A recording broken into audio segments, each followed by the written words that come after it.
इस दुनिया में सबसे खतरनाक खेल वो नहीं जो सबकी नजरों के सामने खेला जाता है। असली खेल तो वहां खेला जाता है जहां लोग समझते हैं ये आदमी तो कुछ जानता ही नहीं, और वहीं मूर्ख बनने का नाटक शुरू होता है। क्योंकि जब तुम सामने वाले को यह यकीन दिला देते हो कि तुम कुछ नहीं जानते, तभी वो अपनी सारी चालें खोल देता है, और तब खेल का असली राजा सामने आता है।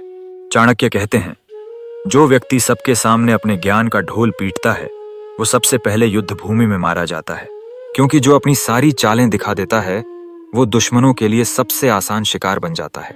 बोलने वाला हमेशा खुल जाता है, लेकिन चुप रहने वाला वो रहस्य बन जाता है। जो चुप रहता है, जो मूर्ख बनने का अभिनय करता है, उसे सब कमजोर समझते हैं, बेकार समझते हैं, और यही सबसे बड़ी भूल हो जाती है। सामने वाले को लगता है ये क्या कर पाएगा, लेकिन वो नहीं जानता कि यही आदमी उसकी हर चाल, हर इरादा, हर झूठ को बिना बोले पढ़ चुका है। जो दिखाता है कि उसे कुछ नहीं पता, वही सबसे पहले सब जान लेता है, और जो जानता है वो बोलता नहीं। क्योंकि असली खेल खेलने वाले सिर्फ खेलते हैं, शोर नहीं मचाते। जब तुम अपने ज्ञान को छुपा लेते हो तो दुनिया तुम्हें कमजोर समझती है, और वहीं से चाल बदलनी शुरू होती है। सामने वाला खुल जाता है, अपनी असली सोच, अपने प्लान, अपने इरादे सब तुम्हारे सामने बिखेर देता है। क्योंकि उसे यकीन होता है कि तुम उसका कुछ नहीं बिगाड़ सकते। लेकिन यही भ्रम उसका सबसे बड़ा नुकसान बनता है।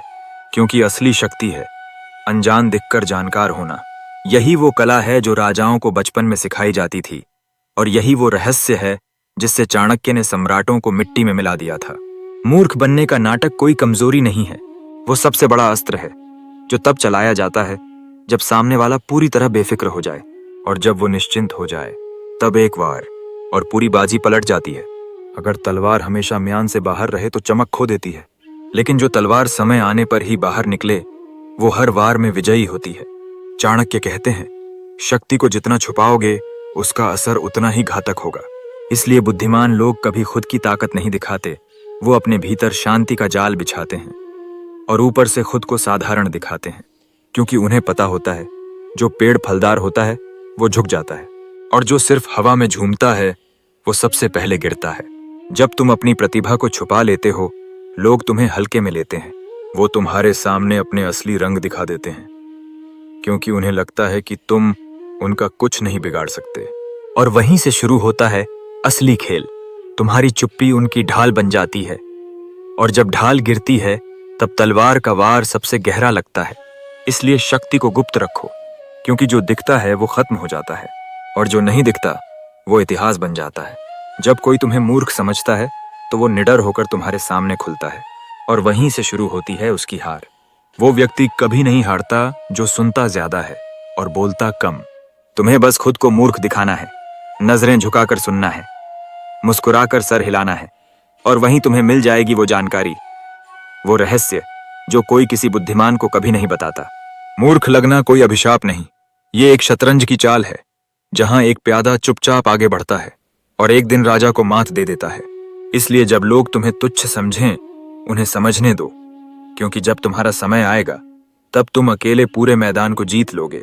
सिंह शिकार से पहले दहाड़ता नहीं, वो इंतजार करता है, बिल्कुल शांत। और जब वक्त आता है तो एक ही छलांग में शिकार खत्म। जो समय से पहले बोलता है वो खुद को जला देता है, लेकिन जो वक्त का इंतजार करता है वो खुद इतिहास बना देता है। इसलिए जब तुम मूर्ख बनने का अभिनय कर रहे हो, घबराओ मत, जलो मत, गुस्सा मत करो, क्योंकि ये समय तुम्हारी परीक्षा है।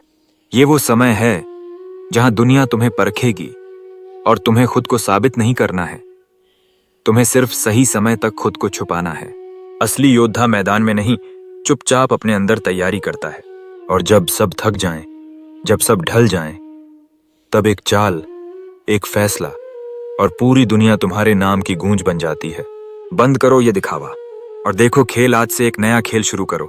दिखाओ कि तुम कुछ नहीं जानते, सुनो सबकी बातें, और फिर जब समय आए अपनी एक चाल से सबको हैरान कर दो। मूर्ख बनने का नाटक ही तुम्हारी सबसे बड़ी रणनीति बन सकता है। बस सब्र रखो और अंदर से आग जलाए रखो। अगर आप भी वो शेर बनना चाहते हैं जो दहाड़ता नहीं पर खेल बदल देता है, तो इस वीडियो को लाइक करें, शेयर करें और चैनल साइकोलॉजिकल यूकेएम को जरूर सब्सक्राइब करें। धन्यवाद।